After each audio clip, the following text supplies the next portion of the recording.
The drive to Abu Simbel from Aswan takes about 4 hours with an average departure time of 3 a.m., but once you arrive, you'll see why it's worth every second of missed sleep. Standing in front are 4 gigantic statues of Ramses, which watch over any incoming traffic from the south and serve as a warning of the great pharaoh's strength.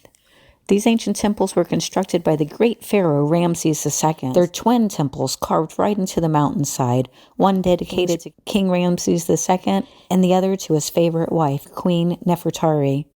Over the centuries, this temple became covered in sand and was only rediscovered in 1813. Only one head of the 20-meter-high great statues was showing above the sand at the time. The temple was aligned in such a way that each February 21st and October 21st, Ramses' birthday and coronation day, the rays of sun illuminated the inner sanctuary. The site of the original temple was about to be flooded by the rising Nile River following the construction of the high dam, so the entire complex was dismantled and relocated to its current position, which is 200 feet higher and 600 feet more to the west. Moving the temples was a massive job that involved cutting it into 3 to 20-ton pieces and reassembling them precisely as they were.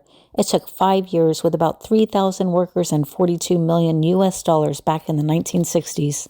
In its new location, the rays of sun hit the inner sanctuary 1 day later than in its original location. Thank you for watching. Please hit that like button and subscribe to my channel.